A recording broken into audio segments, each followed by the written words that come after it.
Pearson Rabbit's story begins with Dr. Stephanie Pearson, a passionate OB/GYN at the height of her career. But when a shoulder injury struck during a precipitous delivery, her dreams were shattered, leaving her unable to practice medicine. Determined to make a difference, Stephanie became an advocate for her peers, guiding them through the complex disability process. Alongside insurance expert Scott Ravitz, Stephanie founded Pearson Rabbits, a company determined to approach insurance differently. Together, they set their mission to educate and empower physicians to protect their most valuable asset, their income, and the most important people in their life, their family. Today, Pearson Rabbits serves the medical community in all 50 states. At Pearson Rabbits, they understand the unique concerns of physicians. Physician-founded and physician-focused, Pearson Rabbits builds human connections before they create quotes. Life can change in an instant. It's hard to imagine that a sudden illness or injury could leave you and your family in a devastating financial situation. But with a little planning and guidance, you can prepare for every possibility. Visit PearsonRabbits.com today to schedule your consultation with the Pearson Rabbits advisor. Finally, a source of raw, real, and honest information on healthcare issues that matter most. Welcome to BS Free MD. From the latest medical information to how to stay sane as a doctor or a patient, no subject is taboo, no BS is allowed. Now, let's welcome your hosts, Doctors May and Tim Hindmarsh. Well, welcome. And if you're listening on the replay, welcome. Happy Monday. I hope you have a good laugh and a light week. But if you're here on Hump Day Wednesday, we are here for your entertainment pleasure on these fun Doctales with Cocktails episodes. And tonight, I wanted to share what we're talking about first off so that you know if you'll stick around. So first off, we told you last week that we were going to talk about our strange and weird communication experiment. We didn't, and we will get to that today because we remembered and we feel bad for dropping the ball on that one. As well as I call Communication 101-31 for 31 years of conflict resolution and anatomy of an argument, featuring a role play by us because we had one of those this week. And we did get asked by a listener to talk about conflict with finances. This is a little different, but and then I have a little medical history this week. Yay me, because Tim's usually the big history buff. But I've been working on some article stuff for the Truth Serum and got interested in the history of blood transfusions. So that's coming up. And then next we will throw in some fun bombs of in the news, fun stuff that we've been looking at and see where that takes us. So let's kick this off. Okay, so I'm sitting there watching racing innocently about a week or so ago. And May walks up to me and she goes, "You know how we just spontaneously think the exact same thing at the exact same time?" And I'm like, "Yeah, right." And then she's like, "Well, what are you thinking right now?" Okay, so wait, before we go further. Because she's doing a test. Yes. Before you go further, let's preface that by saying that since we've been married 31 years, and those of you who have been married a long time, or even if you haven't and you've experienced this, please chime in on the comments. We have found that there are many times in our life in dialogue where I walk in, or maybe we're sitting in the room together and someone will say, either one of us say, "Hey, I was just thinking of this," and we're like, "Really? What were you thinking?" And we'll say it. And then, of course, the surprise goes on our face of our eyes lighting up and our face smiling. It's like, "No way, I was thinking the same thing too." It's kind of creepy. It happens frequently, not always. And so I happened to be, I don't know, I was in a different room. He's watching TV. And it hit me, and I'm like, I started thinking about something, and I thought, I wonder if I can telepathically make him think of this and see if the experiment holds true. Of course, what is it saying? Do I have the power to make him think what I think? Anyway, so go ahead, Tim. So I walked into the living room. you were watching baseball or something, some sport, because you can't remember what sport because you watched. No, them I was all. watching racing because it was Sunday, Oh. and that's what I usually do on Sunday. It's what about And golf? Sometimes, yes. So I'm watching racing, and he's like, "What are you thinking about? Or what are you thinking now? I want to see if we're thinking the same thing." And I'm like, "Well, I'm thinking, is Kyle Larson going to pit in the next 5 laps, and then are we going to have sex after the race?" Because that's pretty much what I think about all the time. So yes, if you were thinking about that, you win. Unfortunately, you weren't thinking of that. No, I can't even remember. You were I think thinking. I think I laughed and cackled and whatever, how you described it, just like that. And I was like, said maybe a few Canadian swear words, like my favorite, "oh shit" now. And I said, "Dang." Now I was trying to make you think what I was thinking. So now that I'm telling you, I'm trying to make you think what I'm thinking. What am I thinking? Yeah, well, what she was thinking about was, is there a new episode of 1923, the prequel to I was thinking of Kevin Costner. Yeah. He's not even in that show, so you weren't thinking about Kevin Costner. I was thinking about the hot dude in 1923. Yeah, the guy that was the World Coming War back I from- vet that kills lions or whatever. The I don't Lion even know Hunter. The Lion And Hunter. his sexy khakis with the British Khakis. because his British wife would call them khakis, or they call them karkies. Not the kind that you start your automobile with either. His sexy khakis. Karkies with an R. Karkies. You've never heard that before? Not in that Look at context. the look at his face. Anyway.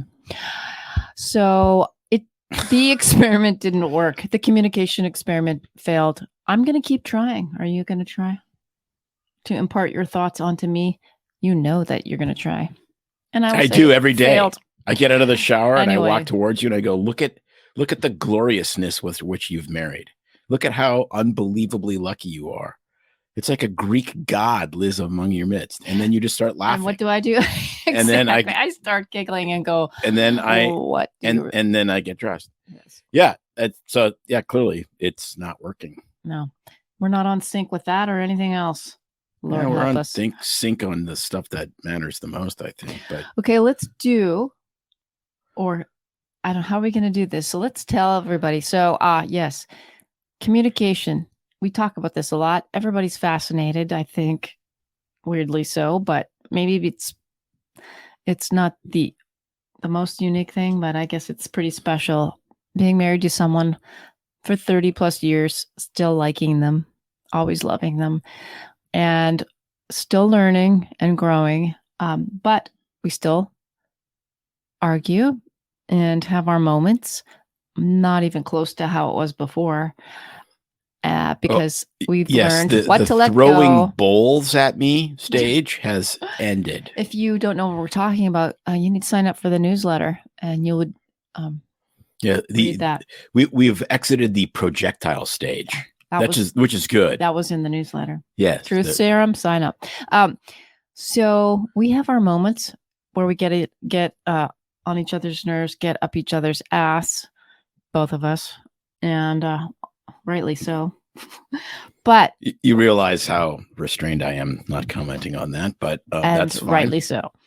So we thought it would be interesting to talk about that a little bit and how we dealt with it, and see what y'all think, and maybe it's helpful for some of you. But so it starts off with the hottest day, not the hottest day, but one of the hottest days of the year happened to be Monday. So far. And it was a day where we were both free, didn't have a lot on our schedule.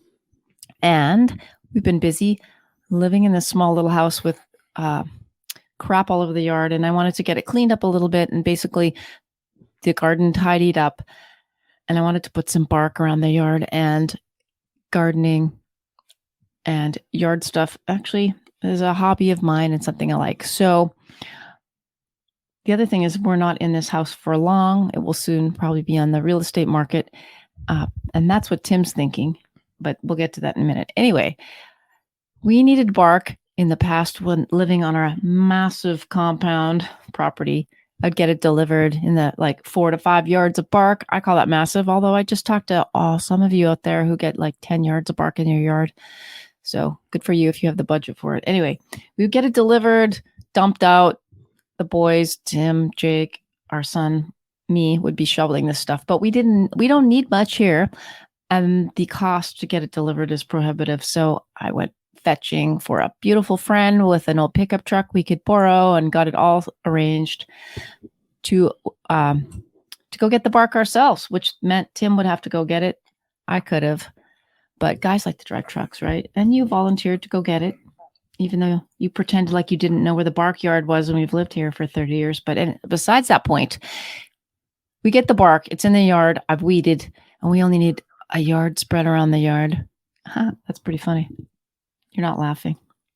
No, I'm listening, Annie, because I understand that listening to women is incredibly powerful. Yeah, and I've got the microphone, which is rare, so I'm taking advantage.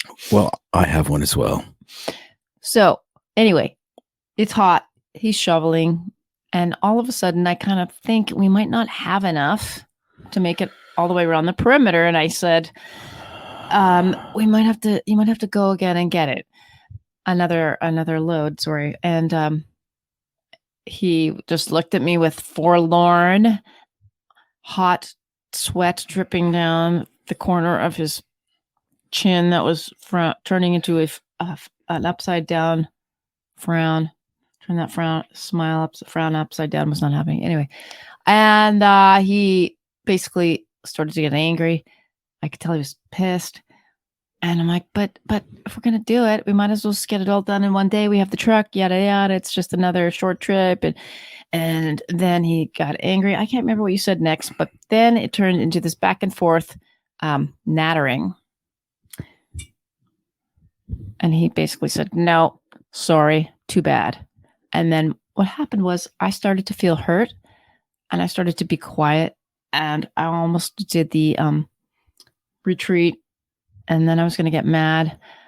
And then I had to sit there for a minute digging in the weeds and kind of analyze what was going on, because I'm learning. I'm almost 60, but I'm learning to figure out, okay, why did that hurt? And why does that bother me?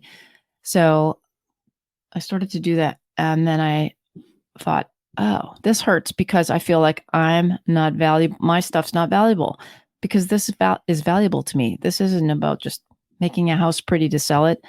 I love gardening, but now I'm feeling that my stuff does not matter, but his stuff matters. If it's car stuff or sports stuff that we're going to do. And I have to admit that in the past, I'm the kind of person didn't like conflict or just go with the flow, and would feel like I would just let myself kind of be a doormat or get run over, because I like to keep the peace and don't want to make people upset or push it. So I started to recognize, no, this is important, but I'm not going to flip out and start yelling. I realized this is important to me. How do I convey that in a way to Tim that he understands what this means to me in a way that he would get? Well, the simplest way would be if you were explaining that to me naked. Oh, shut it. No, my gosh. You have my undivided attention. And the whole neighborhood in the cul-de-sac. But you would have my undivided attention. And I would have a freak show going on. And that would be TikTok worthy. We would like totally go viral. Yeah, okay. Yes. Right? That would be okay. So what I said was, and this is me doing the work. Literally sitting, it's like the Mel Robbins, Brene Brown, whatever moment where you go, stop and think, why is this upsetting to you? How's it making you feel? Analyze it. So this is all happening in about 2 minutes. Analyzed it, and I realized my husband is a sweaty, selfish asshole. That's what I wanted to say. And I was like, 31 years. You should have figured that one out a long time ago. And that's what I would have used to have said. And then he would have fought back and bit back and punched back. And then, punched back. I'm kidding. Like with emotionally. You're right. Emotionally punching. I'm imagining those Nerf gloves on where we're just that's the stupidest crap that anyone anyway, ever no, invented you're for not marriage physical. counseling. That's if anyone's physical, it's me throwing the popcorn bowls. Correct. Read that article. Anyway. Projectiles. So let me get to it. So I basically said, this is important to me. Imagine if it was something automotive and I said to you, what, Why are you washing the cars? They're going to be going across the dusty Oregon Trail and all across the kitty corner of the US in 3 months and get dirty again when we move. So what's the point of cleaning everything up now? Or why are we doing all this work now for your stuff? And he's like, bing. All of a sudden, the sun was now beaming on that beautiful big brain of his and that part of that doesn't think like a girl. And it was like a light bulb moment. And he's like, oh, he goes, I thought we were just doing this to make this sellable. And I don't really care. And then I was like, oh, so shoveling bark to her would be like a blowjob to me. Oh, stop it. But somehow the bark shoveling is way more effort that takes way more time in the boiling hot sun. So, well, it's all perspective. I guess I'll keep doing it. It's all perspective. Depends what end of the shovel you're on. Ooh, oh my. And sometimes yes, but some shovels are gigantic. Yes. So and some are. Oh, I get it. This is your thing. I'm partaking in something that's meaningful to you, your hobby. You support me. You come to the water ski club. We go in the car, blah, blah, blah. And he's like, oh, I get it. And then we kind of giggled, laughed.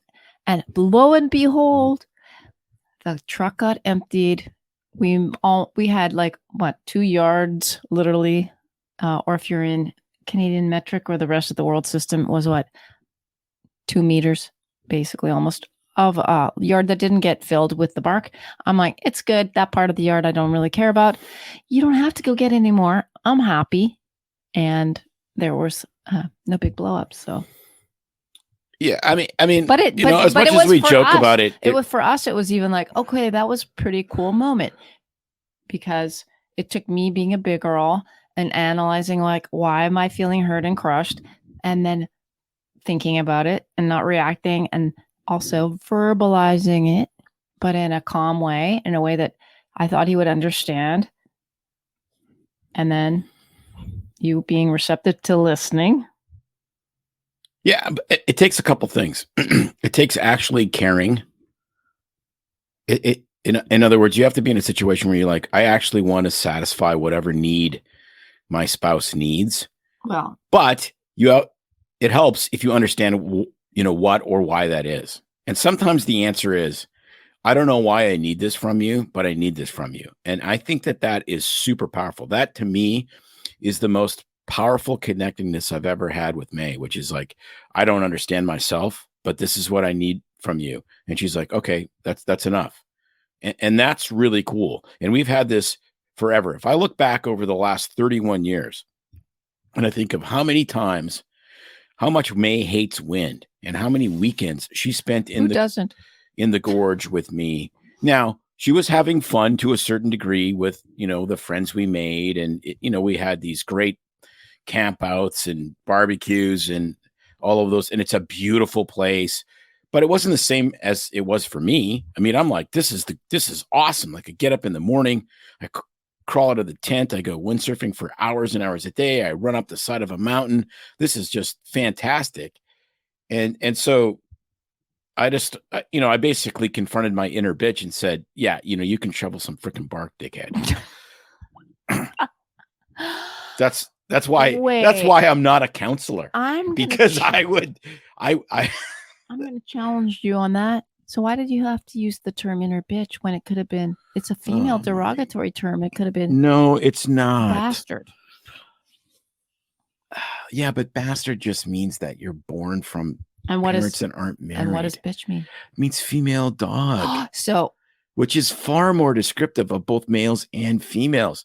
We have had a female dog, and she was amazing. But man, when they go in bitch mode, it is a sight to behold. Well, I don't know. And those dogs were like horny as all get out. That was like a sight to behold. Well, when the male dog. Yes, the male dog. When the male dog, who was intact. Don't describe it for these poor people, please. Female, the neighbor's female dog was in heat and was half a mile away, and he stopped. It's just cut.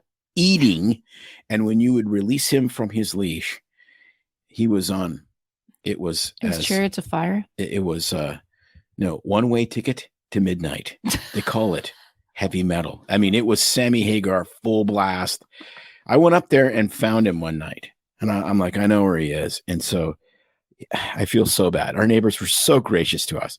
And I go up there half a mile away, and literally he's laying on their driveway, and the female is laying there, and there's kind of this pool around her.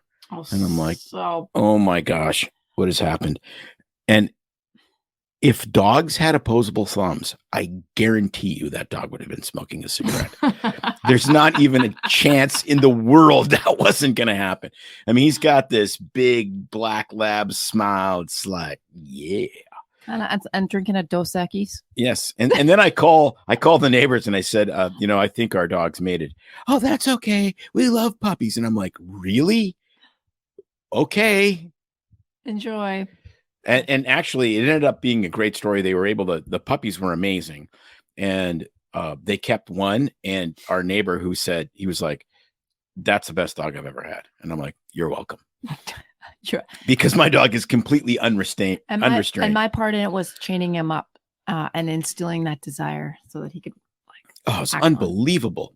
Like, it's just absolutely crazy. Anyway, so there was a little communication breakdown, communication conflict resolution tidbit. We didn't reenact it here. I guess we're better at spur of the moment than planned ahead. But yeah, but I mean, it's but pretty simple. It's really putting yourself in the position of the other person. And it's this idea that everything that's important to you is going to be important to your spouse is crazy. So you're going to have to die partially to yourself to meet the needs of your partner. And I mean, that's what's awesome. That's what makes life amazing is that, there's this discipline that you have to learn. What if you had said, I don't get it. Your hobby is stupid. Well, it doesn't matter if it's stupid because they're all stupid. I'm just saying because but they're all stupid. Some people want to say that. But they're all stupid. Like seriously, every single freaking hobby I have is completely insane. Like, why do I have to have old cars that you have to work on all the time? Well, because they look cool. And no, it's because it brings me all this joy of meeting people that are in the hobby. And it brings me all this joy when I drive them and when I diagnose a problem and fix it. But it doesn't make any sense. It doesn't make you necessarily any money or anything like that. Oh, no, it does not. And yet, it's like I go water skiing and, I'm water skiing with tons of my friends that have skied for 40 or 50 years. And we're like, why do we still do this? And the answer is it's like golf because it's super hard. And I go, yeah. And it's completely dumb. Like we drive a water ski around 6 buoys as, fast as we can with the shortest rope we can. And we do that for 50 years because we're idiots. No, it's because it brings us joy. And that's all that matters. It's like, if digging in dirt brings you joy, yes, then I need to figure out how to make that important because doing things that bring you joy are actually, if they're not important to you as a spouse, you suck. Yes. As a spouse. Very and not well the put. good suck, the bad suck. Very well put. So if anybody's got any thoughts on that, tag a comment on there. Anyway. All right. We're actually, wow, we're burning a lot of daylight here. Burning time. So cheers to everybody tonight. We are having potato vodka from Mauna Loa. It is a mid-level vodka. Yeah, but it is potato vodka. And it's one it is probably the least expensive potato vodka, and it's actually okay. I say it's the best bang for your buck with that stuff. Very good. No, May. I am the best bang for your buck. I'm sorry, that was awesome.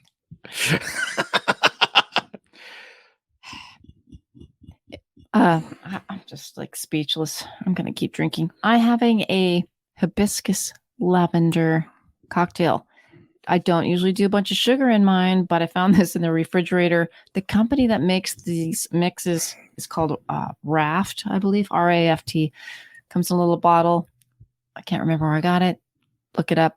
Hibiscus lavender. Mix it with your vodka. You're supposed to add soda. I don't do soda, but lemon and ice, soda water. Very refreshing. You definitely want it's sweet, so you want some tart. They suggest bitters, and you're doing like truck stop brisk lemonade. And vodka, There you go. because So it's summery. It's pink. Tim's real men drink pink. There you go. That's all I have to say. So Monopoloa, thank you. I know you're in like Eastern Europe, so if you want to sponsor the show, I think go we should Eastern go Europe. to this, and then we'll be at about half an hour, and then we can do this other one next week. Because I don't want to. I mean, unless you want to go over a little bit. This actually is very interesting. Are you cheating me of my history? No, 101? I'm not. Okay, I'm adding it to stream. Here we go. You can. Well, I wasn't going to start there. You weren't? Not with that slide, but you're in control.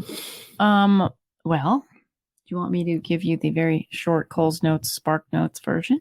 I can. Tim wants to talk about some goofy stuff.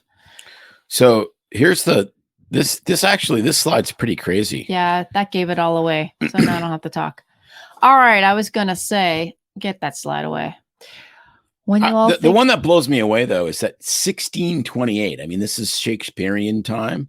William Harvey discovered that blood circulated throughout the body. They didn't know that then. Yeah.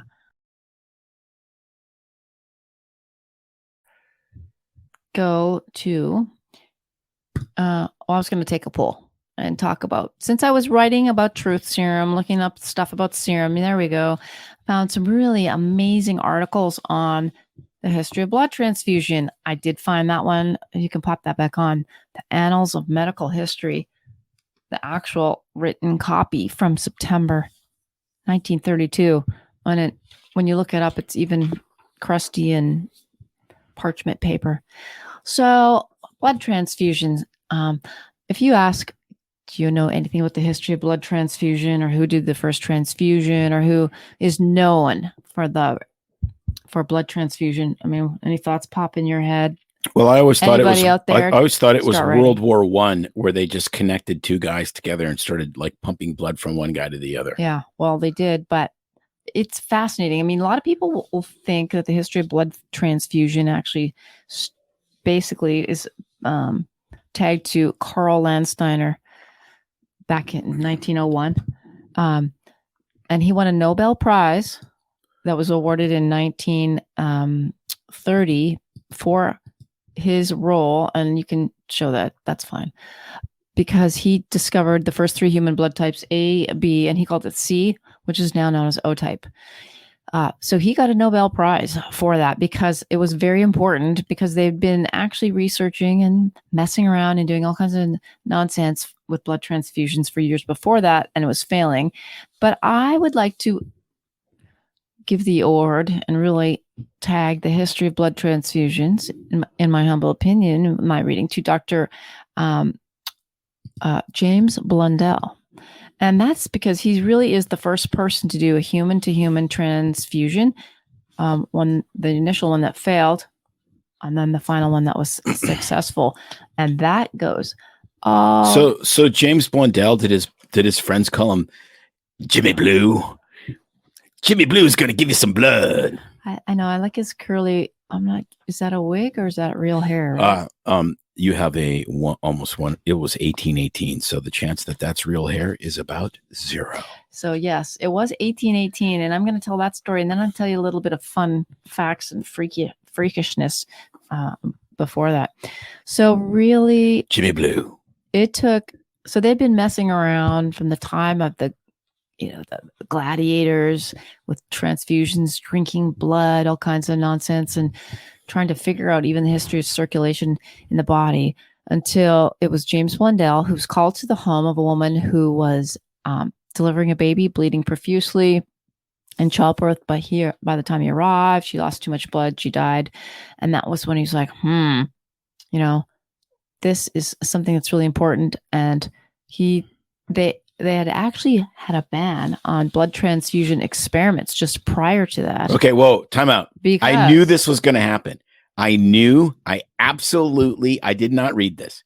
I knew that the experts and the powers that be and the medical establishment was going to lose their ever-loving mind over this concept, because it was like you're infusing the spirit of the miasma, of the humors, of the whatever, and you're going to, I knew it. Okay. I knew it. The experts and they always get in the way of let's- actual all right. experimentation. So now Sorry, kids. That's how I it will works. pause the movie there. Let's back it up to the beginning of time. My highlighter just fell off the desk if you heard that. All right. So let's rewind to the very beginning, back in a deep, dark place. So all throughout time, people knew that blood was like the vital, they discovered blood, the vital force of the body in animals and humans. They thought it was like the seed of the soul, but they didn't really understand, how it was made, how it got circulated, where it came from. So they blamed any kind of debilitating diseases, exhaustions, basically insanity, the brain, problems with the sickness, the soul and the blood. And there's all kinds of mythology about things that went on, but basically there's tales and fun stuff in these annals, all about bloodbaths used by ancient Egyptian princesses to try to help recuperate them. People take actual baths in it. They would use animal blood to try to heal so they used themselves. animal blood or human bathe in blood it. to do a bloodbath. Oh, animal blood. Yeah. Then we hear of stories of gladiators going out there when the guys were slaughtered out in the middle of the stadium, right? Is that what it's called?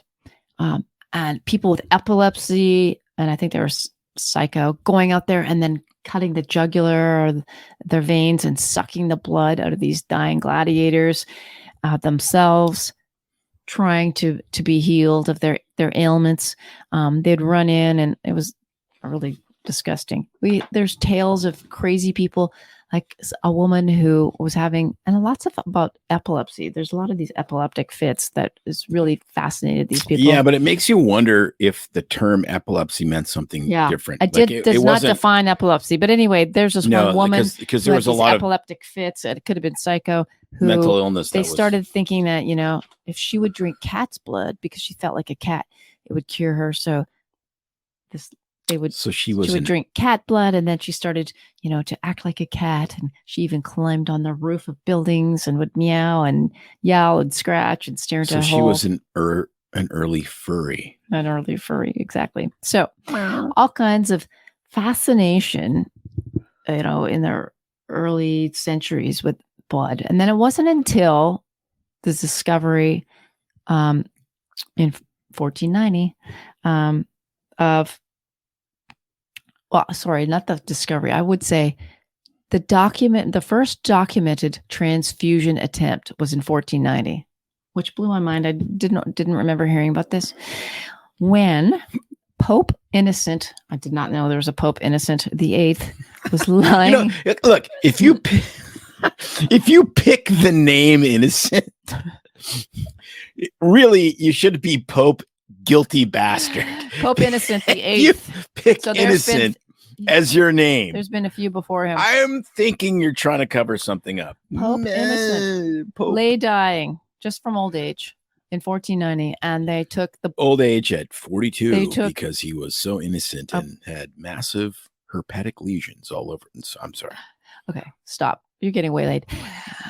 It was a Jewish physician. I don't know why they say Jewish, who tried to rescue him. And he got the blood from 3 small boys and tried to transfuse it into him. Okay, why small boys? I don't know. It just, they all talk Catholic about this. Church and small boys makes me very nervous. Small boys. They each were promised, this was fascinating, a ducat for their as their reward to try to revive him. A Ducati? They had Ducatis back then? A ducat. What's a Ducat? I mean, I know what a Ducati is, and they are amazing. Anyways. What's a Ducat? Is that $1? Is it money or I'm going to tell you. Shut it. So they were promises, and I think they were actually, he was drinking the blood at this time. They had no means to put it into the body because they didn't understand circulation. So they tried to get him to drink it. Let's just say the ducat. Well, first off, the boys died, and the Pope died, and nobody lived. And I think that the Jewish physician was also in trouble. He fled as quickly as possible. That's right, after the failed experiment as well, because his life was on the line. That was in 1490. Now, a ducat. is 14 actually, I looked it up. I looked it up because I knew you'd ask. It's a gold coin that they used for trade back then. It's equal to 3.5 grams of 98% gold. And I did the math on the market today, would be worth $214. to kill your kid in an experimental transfusion. There you go. So that with was a Jewish physician, because in 1490 there was zero anti-Semitism in Europe. right. None. Wow. What could possibly go wrong? I don't know. Like Israel deciding that Pfizer should be the only the only company that provides their COVID vaccine. Because, wow. Yeah. Yes. So Yes. pretty Wow. crazy. It all started with the Pope that was dying. And then fast forward, there's lots of But it's not a transfusion if you're drinking blood. It's just like insanity. well, I mean, they're trying. I get it. They're trying to get blood back into your body. The easiest way would be to drink it. I get that. they keep experimenting and learning, right? Just like we're learning about the body all the time. And we just learned about the acupuncture system not too long ago, that it actually exists. That's a different story. So let me say that then fast forward to the years ahead, where the actual history of blood transfusion. So who's the first guy to actually shove a needle in somebody? They say necessarily begins with the discovery of the circulation. Just a minute, in 1616 by I think it's William Harvey, It was Harvey. Yeah. where they actually figured out the blood system, that blood is going in one direction. Because before that, they would think that some people thought that the heart produced blood and it would just kind of shoot back and forth. They thought even that the lungs produced air. Is the Harvey Wallbanger named after William Harvey? I do not know. Did he do a Doctales episode back in 1660 or whatever it was? Okay. I'm just wondering. You're distracting. So they now know the circulatory system, how it exists, how blood flows in one way. And at this point, they started injecting all kinds of medications and things in there. So blood from dogs was common. They would do they would have a bladder, and then they would put blood in it, and then they have these quills, and they would put it into people's circulatory systems to try to infuse it in there. All kinds of bizarre medical devices. So when they're injecting blood of dogs, like, are they actually getting intravenous access? I believe so. Yes, I didn't. There's a lot here, and I didn't get into it all. Like, when was the hypodermic needle? I don't know. They probably poked a vein or an artery, but they didn't know what they were doing. So I did not look up the history of the hypodermic needle. I'm just going. That's for next week. That's for next week. Yes. That's your homework. After hours history of the hypodermic needle. Mm-hmm. But get this. So they have this knowledge about circulation, about it flowing in one direction. And then right after that, not long after that, 40 years after that, was a physician named Richard Lauer, who performed the first transfusion between animals. And he then it goes on from there. They transfuse blood into a human from a lamb, and it was into a 15-year-old boy. This is 1667 by Jean-Baptiste Denis, who took lamb blood, infused it into a boy. The boy survived initially, and then when Denis tried to cure a madman with the blood of a calf, the patient died, and instead Denis got charged with manslaughter. He was acquitted, but the drama caused an edict it's called Châtelet, that banned all transfusions without the approval of the Paris Faculty of Medicine, and that put a halt to research. Okay, so I just want to hit a big, gigantic pause sign. And they said, "Look at my calluses. We cannot do this anymore. A real man. All this experimentation has to stop.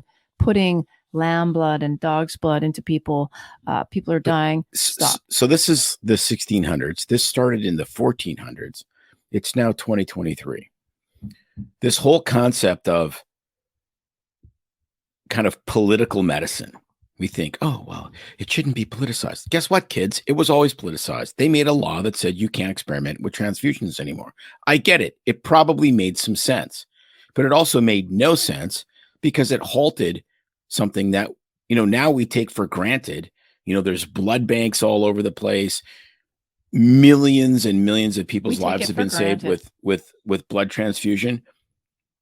But crappy science and crappy belief structures lead to a diminishment and slowing of the progress of human flourishing. Well, and that doesn't ever change. I'm going to interrupt because this is the hopeful part. And it took an amazing physician. That's why I like James Blundell, because he was a Jimmy Blue thoughtful guy. And there was, yes, a restriction on it. But he's like, you know what? He was an OBGYN who saw this lady bleed out. And he's like, we got to do something. She needs blood. And that prompted him to start to think about experimenting again. And he thought, maybe what we need to do is use human blood from one person to another. So he wanted to use human beings as donors. And so the first opportunity came, wasn't a pregnant woman, it wasn't a postpartum thing, when there was a guy who had, I think, stomach cancer, was dying. He was thin, weak, he looked horrible. So he was a little leery about transfusing this terminal guy. But he thought, let's give it a try. He's got nothing left. And what he did was he convinced a group of colleagues, other physicians and other men in attendance, to donate blood. And he had built this device that actually was a way to collect the blood and then infuse it into the patient. And there's a big story about how this happened. And people joke about this was the first legit source of crowdsourcing. 19th century version, live crowdsourcing, everybody donating their blood. Did he do a rap? I'm Jimmy Blue. You know it's true. Bitches need blood. I don't know if you put the picture on here, but he made this device, was a cup that collected the donor's blood. And then he drew up in a syringe. So at this point, they have a syringe, and infused it into the open vein of this patient. And he did one syringe full at a time. It took 2 minutes for each syringe full. It took about 30 minutes. And lo and behold, the guy kind of came to, and he started to feel good. His nose pinked up and he felt really good. And he said, I feel much better. I'm good. I feel a little faint. Sadly, he died after 56 hours, dead. I wonder why. So they didn't cross-match his blood? The next case, so this is 1818. The next case is 1825 of the first patient to survive a human transfusion. Okay, so, and that was a postpartum hemorrhage. And get this, the donor was her husband. He was the bedside donor. And basically at that point, I think that they did direct body into the human transfusion. And she lived. Because it was what? That was 1818. So it was almost 100 years later. 1825. It was almost 100 years later before they figured out, what was it? Potassium citrate or whatever it is that we use. So that was from her husband. She lived. And then you're right. So fast forward, what happened was then some people lived, some people died. It took a while, and it was the 1900s, when they're first discovering the different blood types. And that's why Carl Landsteiner got the Nobel Prize, identifying the different blood types. And then I think I have the notes here that it was actually building on that research, because there was a lot going on, that the potassium citrate and being able to store blood was right around that time, 1907, I believe. Because otherwise blood very quickly turns into a gigantic, it turns into jello, and not the Bill Cosby jello, like really nasty, gross jello that kills you. Yeah. So what you showed was a good synopsis from the Red Cross that gives pertinent points in history and all the different discoveries, because fast forward, then they learn how to store blood, take plasma, screen for antibodies, and so forth. So that was Carl Landsteiner got the blood type thing. That was in 1901. Yes, the citrate glucose solution. That's an anticoagulant. That was 1917. Okay, so you got it. And then World War I was when? 1914 and 1918. Yeah. So huge changes in World War, but the transfusion was before that. So but you have to kind of rewind a little bit though, and look at this from a 10,000 foot view. They started figuring out blood transfusion stuff in the 1400s. hundreds. Well, they started testing the theories. Yeah, okay, but the 1400s. All right. So it took 500 years before it was actually established medical practice. And it took arguably another 50 years from there, or not 50, probably by late 1940s, early 1950s, before you actually could cross match blood, which is taking the blood from the donor that's been sitting in the potassium citrate in a blood bank and then crossing it with a person. Now, fast forward that technology to what we do now. And we type in cross match. So you know that you're narrowing down the availability of a blood product for a patient. It gets crazier than that because there's so many antibodies in blood that we do not understand, that there's people, if you transfuse them enough times because they have these chronic blood loss or blood production problems, that you can never transfuse them again because they produce antibodies to every kind of blood. Mm-hmm. It's completely wild. And so, and even now, we're super cautious with blood transfusions because there's viruses and things that we don't know that, we're at least humble enough now with blood to say blood is dirty by definition. If you need it, you need it. We'll save your life with it.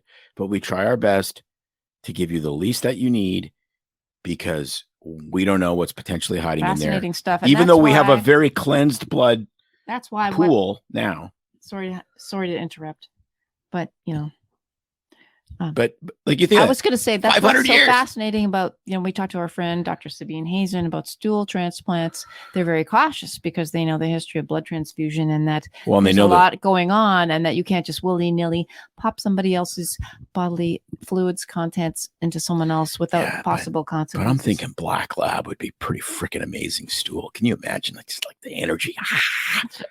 Just fetching and Dogs eat their own poop too, Maybe that would happen. Maybe you'd start eating your own poop. They also have amazing flexibility. So I'll take the good with the bad. That's my little medical history piece. And you know what I realized when I was reading all that, and I was so fascinated because I'm not usually a historical person, but I'm like, why didn't we learn more of this in med school? Yeah, but here's the other thing. Why didn't we learn more of this fun stuff? 500 freaking years. Put that in your pipe and smoke it. It's crazy how long that takes. And yet we think, okay, antibiotics, like honest to God, antibiotics, go to your doctor, go to a family doctor, get antibiotics. That has really only essentially existed. Oh, right. I see what you're saying. Since the very early 1950s. Is amazingly long. It's 75 years. We've had 75 years of antibiotics. Well, so we're like, antibiotics are great. They're going to save humanity. They might until they don't save humanity and everyone dies because their microbiome is screwed up. I would say if you have like history and you want to just type up annals of medical history of blood transfusion, you'll find this parchment paper article online like I did, and I printed it all out, and it's fun to read and fascinating. And why didn't we learn more of that fun stuff in med school instead of some of the dumb nonsense? Krebs cycle. Yeah, Krebs cycle was destroying your life. Well. So I don't know. I think it's 50 minutes in, I think we could be good, but maybe we could turn. I think I need a transfusion. We need to talk about something funny in the news. I think I need a transfusion, and it's called more cowbell. Okay. So I was going to look. There's a lot going on in the news right now. Lots such as there's Lyme disease everywhere. Everywhere you turn, it's been a wet, warm spring. Ticks are trying to kill you, and I want to get to that, and maybe next week. Also, but you know what else is everywhere. And now we're doing that everybody's losing weight. Just a minute. And so now, of course, if you can't get Ozempic, because there's a shortage. Did you know that? Oh, yeah, I knew that. Because Kim Kardashian and all her buddies and every TikTok Instagrammer is on Ozempic. So they're doing berberine and all these other things. I want to get to that. But I think something funny, silly, and to make you laugh at the end of your Wednesday would be what Tim's going to talk about. Okay, so this is a public service announcement as far as I'm concerned. Of course. Because an ounce of prevention is worth a pound of cure. Well, what is 3,500 pounds of prevention worth? Let's just watch this and we shall discuss. And then that animal hit a 9-year-old girl, tossing her into the air.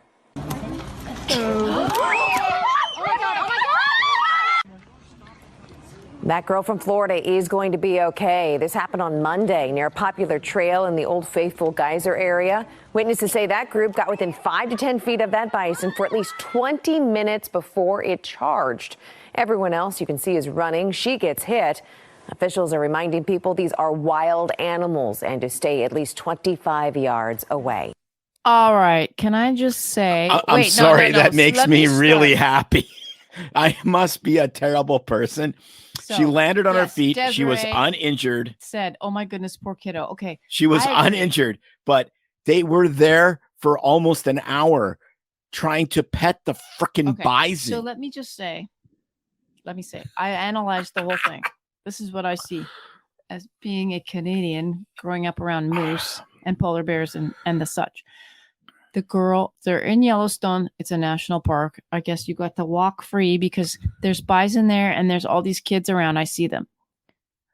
So my first thought is, I don't think that they need to like have fences, but common sense and parents, like these are wild animals. My second thought is the girl was from Florida. Okay. And well, she's at, wait, so they're from Florida. She's from in Yellowstone. Now imagine someone from Alaska that goes to Florida and they're at the Disney parks where the swamps are and they're walking around and they haven't been informed that, gators. Wait, I'm not taking off the blame. Listen to me. No. It's like you need to research the flora and fauna of the area you're going to. There's no excuses. So you from Alaska, you go to Florida, you don't get a pass because you're walking around in Gatorland and then your child gets eaten by a gator. So you go from Florida to Yellowstone where big bad buffalo are and you walk 10 feet near them. That's on you. No, right? No, it's 100%. No, it's 100% on you. Yes. You are a complete dipshit. I have been to Yellowstone and I have been to Florida and we have sat drinking cocktails and eating hamburgers right next to gigantic lakes. And there's signs everywhere. Don't go in the water because there's a freaking alligator and it's going to bite your dick off. No, exactly. Yes, everywhere. You have to be completely discognizant with reality. And if you go to Yellowstone, there's giant signs. Buffalo have killed 20 people in the park this year because dumbasses drive way too fast and they drive into the side of a 3,000-pound animal. So there's no reason to go try to pet a freaking buffalo. I don't care. That's natural freaking selection. And it just happened another 2 weeks ago. And I was like, why is it always people from China?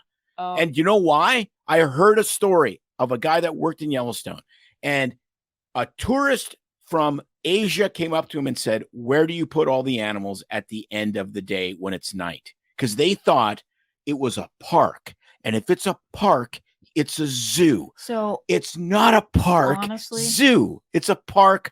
Holy shit, they're trying to kill you, park. So can I have a word in? And Desiree agrees Sorry, with us. but I just lose my mind over that stuff. So there's no excuse if you're an American for that.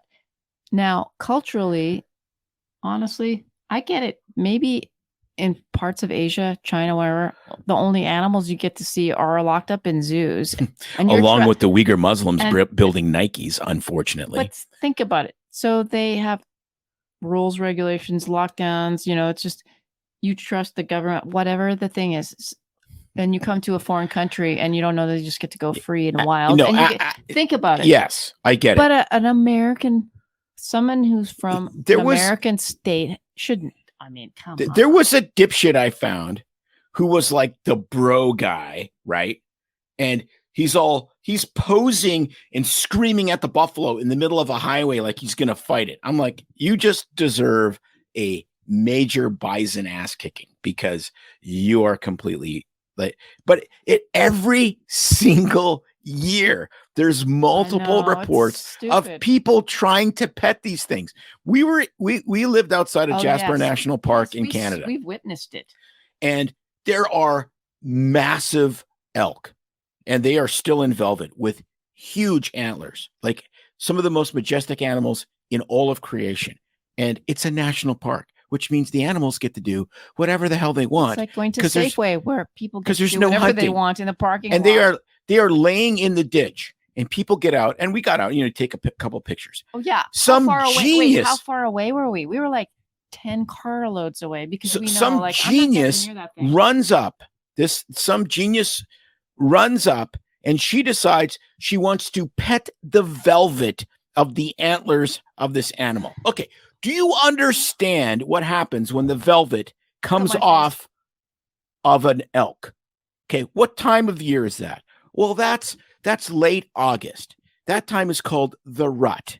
What do elk do in the rut? They beat the living hell out of other elk so that they can mate.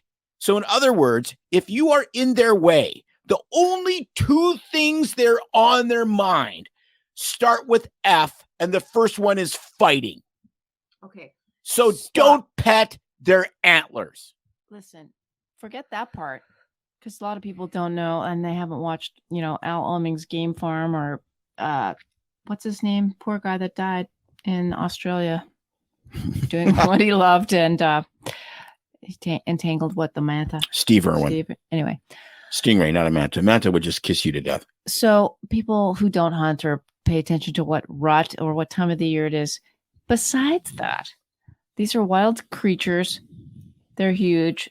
They're animals. They don't get to do what you think is cool. So why would you get that close or let your kids get that close? That boggles my mind. It doesn't matter. There's no excuse. So you don't understand. It's like the rut or whatever. But why would you get that close? I think we live. Oh, there's like a big fire. Let's get really close to the fire and see how close we can get to the fire. The forest is on fire. Let's make some s'mores. That would make sense, wouldn't it? No, I think what happens is I do. I think we live in a world that's so tame, that's so controlled, that if you're from an urban area and there's dogs and cats and whatever, and the world is so tame that when you see wild animals acting tame, you assume they're tame. It's like Jesse the cat that I just put dry shampoo on, like Jesse tonight. Not tame anymore. Yeah. So, but I think that's the thing. Well, he's acting tame. Yeah. It's a 1,700 pound elk with a gigantic rack that could literally scissor you from stem to stern with barely flicking his head. And sadly, there's another one. Is it from Yellowstone, or what park is it, where it shows someone looks like they're actually gored and they get tossed because they're impaled in the gut and they go flying. And of course, everybody teehees and laughs. Do you remember? Some of the most dangerous wild animals you can encounter are deer, which people don't understand. You think bears, yes, but people see bears as predators, so they run away. Kangaroos. They're like sharks. They're like sharks. Or kangaroos. The getting close to bison is crazy. It's like, they're cows. No, they're not cows. They're bison. Cows scare me. Oh my gosh. Because I know what they do. And where we used to walk, where we lived, these cows would get really close to the fence and they would, look like they're stalking you because they had calves. So I would get scared because it's a cow. It's not a bull. And I would even get scared because the calves are there. And I'm thinking, I'm not going to get near that. And I'm going to walk and keep an eye on them because they could tromp the fence and knock me down. Anything that weighs 10 times more than me has 1/10 of my brain and can run twice as fast. I tend to treat with respect. Okay, so why is that medical, and why are we doing it on? Because it's a public service announcement to not get your ass kicked by a wild animal in a national park. But deer are terrible. It's summer. Deer are they're prey animals, so they're scared to death of predators. So humans are alpha predators. So we see them and they're nice and they got their fawns and they're eating the grass. They're not, they're rodents. And then you go up to a deer and try to pet a deer. And then what it does is this happens all the time. There's literally schematic pictures in Yellowstone or in Yosemite about not petting deer because they rear up on their back legs and absolutely kick the living hell out of you with their front feet. Yeah, and kangaroos do that too. I've seen some videos, but let's just tell people. But there's no kangaroos in Yellowstone. No. Contrary to popular belief. Weren't we parked? Maybe Kevin Costner. Because we were blessed to have done 4 months plus, very rural, in Jasper National Park in a small town, family medicine, where we gained our stellar skills as rural family docs. And we went to the park, and I can't remember. I'm sure it was in Jasper Park. We were walking around. The bighorn sheep. The bighorn sheep. We came out to the parking lot, and it was the season. And there was 2 bighorn sheep going. They were going at it. They're fighting. It was mating season, and their horns interlocked, and they got stuck. And this is a common thing that happens. But it was the parking lot, and I just remember the sound of the horns, them knocking back and forth, and then as they're stuck, they're banging into cars and pickups. There was tourists. Everybody's kind of standing around like that were driving. I just want to get in my car and drive away, but that was there carnage. was tourists that were driving their rental car closer to the rams, the bighorn sheep, to get a better picture until the bighorn sheep rammed the shit out of their car.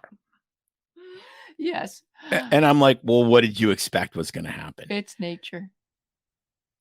Like, what did you expect was going to But literally, I it's know, just I like, was like, oh, bam, holy bam shit. on the side of this car. This is Oh. before, cell phone video. I'm like, oh my gosh, I'm going to sleep so well tonight. This is so funny. Like, people are such knuckleheads. But I mean, it was kind of a cool thing to drive through downtown Jasper, and just see those elk. They're like lawn ornaments, not flamingos, or cats or dogs, but just literally they'd walk around and just park themselves on someone's front lawn or doorstep. Majestic, but massively scary if you get near them. Well, what terrified me is they would sleep in the ditches of the highway. Yeah. And you're driving at night, and you would see elk antlers sticking out everywhere from the side of the road. And I'm like, if one of these guys decides that he wants to cross the street and like see his girlfriend, we're dead. Yeah. Because we're going to smash into a 1,700 pound. That was on the way down here when we moved, but didn't we see one of them was severed by someone's windshield, literally into like a buzzsaw. The hindquarters were sitting in the passenger seat. And half outside. Yeah, it was kind of gory. Yeah, that wasn't an elk. That was a deer. So anyway, if it was an elk, there'd been no car. It's summer. Be wary whether you're in the Everglades or you're in Alaska. Animals will always be animals. And same with cats. Your little cat can bite. We've seen the worst cat bites when your friendly cat, a patient giving chemo to his cat, got viciously attacked. So animals will always revert to their animal state. Be wary. That's cat's it. Like, why are you giving me chemo? I know. I'm a cat, dude. That poor guy. I think he came in 3 times with cat bites. Cat bites, very bad. Don't get cat bites. All right. So I just want to, before we sign off, let's talk a little bit about Truth Serum. It's the newsletter. Please sign up. And I'm starting to do a little writing. Well, both of us are, but May's writing's better than mine. Tim and mine strangely is in crayon. Tim is very verbal. I am more I don't know even the word for it. I guess some kind of written dyslexia thing. But we're going to start a possible Substack coming your way soon. Sign up for our newsletter, Truth Serum. Go to the website and you get freemd.com. Sign up for Truth Serum. Extra Stop wasting your life. That's not on the podcast. This week, we have an amazing episode that has come out and dropping tomorrow. Let's give you a little hint. Peter McCullough is back. And we had a great conversation with Peter, a little lighter. We got him to loosen up a little bit. And every time we talk to Peter and to Harvey Risch, my goal is to get them to laugh. and so it takes a little work. If you're listening on the replay, he's a happy guy. Yeah. It's just that he's so focused on. If you're listening on the replay on Monday morning, please go back and check out Thursday's episode because it's Peter. We're blessed to have him back. He's very popular. He's got a lot going on, and so he took the time to talk with us, which we really appreciate. And we had a great conversation talking about what's happening to kids with all the vaccines. Like I thought it was nuts when our kids were getting them in the late 90s to what's happening now, the rise of autism, the rise of chronic childhood diseases. And if you look to the right and the left, your kids, grandkids, or your neighbor's kids have something going on. So we talk about that as well as the sexualization of America, of our kids, and this trans world and what that means. But we did our job. Let's just be really honest. We did our job for the month of June, talking about transfusions. Always got to throw that in. Because we're equal opportunity Offenders. correct. Yeah. That's your spiritual gift. Mine is a little different. I guess it's the writing. Well, even the body of Christ needs an a-hole, right? Yes, it does. Even the body of Christ needs a rectum, anus, and all that in between. I like to think of myself as the adrenal gland or something. Sometimes I think I'm just an earlobe, but we're all needed anyway. Whatever your role is, we'd like to hear from you. Send us a note. Share this podcast. Thanks for being here. We love our fans. If you think we're not great, well, there's lots out there for you. Then share our episodes with your enemies. Happy Wednesday. Have a great rest of the week, and we will see you guys next time. Now, a final word from our sponsor. At Pearson Rabbits, they understand that life can change in an instant. It's hard to imagine that a sudden illness, injury, or catastrophic event could put you and your family in a devastating financial situation. Physician-founded and physician-focused, Pearson Rabbits builds human connections before they create quotes. Visit www.pearsonrabbits.com today and embark on a journey of safeguarding your future. It's no secret that medicine is a bit, uptight. That's why Tim and I created BS Free MD, to mix things up a little and have fun in the process. Besides, we are having these exact same discussions all the time, so we thought we might as well invite everyone to the party. If you really like us, you can get plenty more and maybe see one of Tim's cool tattoos on our Instagram or Facebook pages at BS Free MD. See you next time.